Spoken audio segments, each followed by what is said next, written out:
The news from Carlingford, Lough and Greenore village. I wish to inform you that the ferry is going quite smoothly across the lough. Fishing in Greenore is very poor at the moment.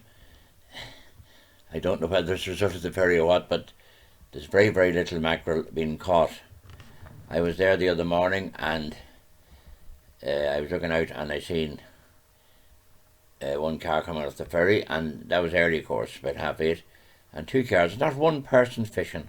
And normally around this time in September you would have maybe 7 or 8. So that's not a good sign for the fish. It'll be great when they come into Brexit. The UK will be able to fish off Kilkeel, and maybe it'll be a demand for boats. I'd also like to state around Greenore village. I took a walk around today and it was amazing. The change that is on the old Broadway bar, old National School, because the thing have been all cut and cleared up and it's very, very tidy looking. But when I look up at the street at the first two houses, it looks like a jungle.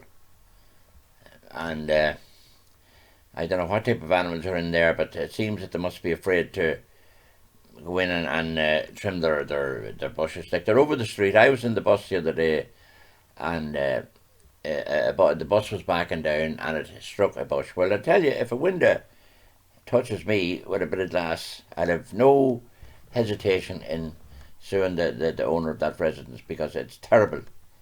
It's like a jungle, and this gentleman is on the committee, and other people are busting their behinds to clean the village. So it's only fair. I believe in shooting from the hip. I like President Trump, and I'm going to say to you, we will deal with it. If he doesn't do it,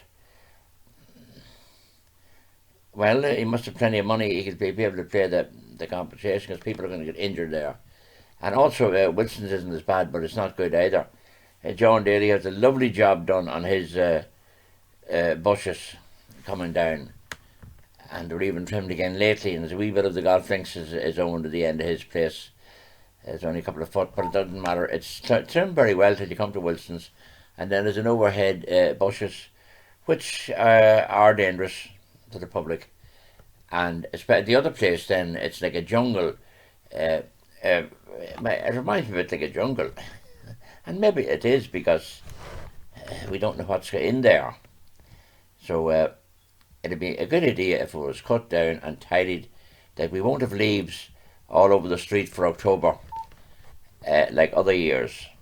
Now, normally when old Mrs. Luttrell died, well, she wasn't that old when she died, but she used to cut this hedges, keep them trim, and they were a nice job. Well, now, it's well over the street, and I don't think the man bought the half of the street. But I also notice, going on the road to Dundalk, there's an awful lot of bushes and trees from Tippins' estate down, and even on the Newry Road, even on the short road from Bush to Carlingford. There's trees, and they're nearly going to be joined across the road. But possibly, I hear somebody saying October they're going to cut them. Well, it's last October they should have been trimmed. It's no excuse. Like, if somebody gets hurt and you're paying money for it,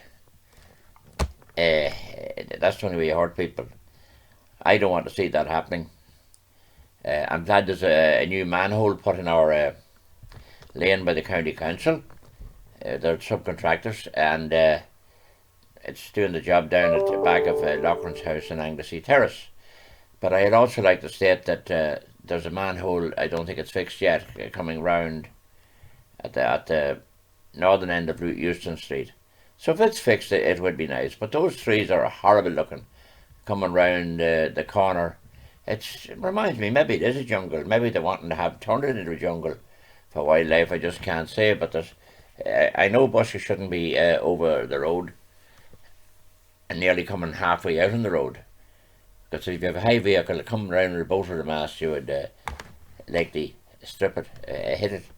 So let's hope that they're waking up, and these people that's on these committees, I think they should fulfill their use, and at least, like, I wouldn't have a lot of fancy things around my house. I don't shame for that. And I like a bit of wildlife in my garden, but I've cats to hide and play in it. But I don't approve of having my stuff going over the whole blasted road. A flaming road, as my mother would used to say. She wouldn't allow you to use a bad word. Well, she was right too. So with that, we hope to see an improvement very soon. And I'd like to say God bless you all. And Brian Larkin's doing a great job with his company. And Mr. Desi Lennon's doing a very good job down at the bottom. And we're also getting a good job done with a very hard worker that's there at the moment, Mr. Pepper. So let's hope now that the others are waking up. And even the doors could, now my door could do a wee tip of paint for the good, not paint, of saddlings. I did paint it once, but next door to me, it would be no harm if they did it for their own good. Otherwise, the door will be disintegrating if it's left out another year and nothing on it. So it's good we all need a bit of a reminder and a check-up and help. Maybe we need to have a collection for those people with the bushes. They can't cut them. They can't afford to maybe get them cut. So that's a thing they could discuss at their committees. So I'll see Mr. Breen about that, the secretary, when he comes. God bless you all. Thank you very much. Keep the good work up.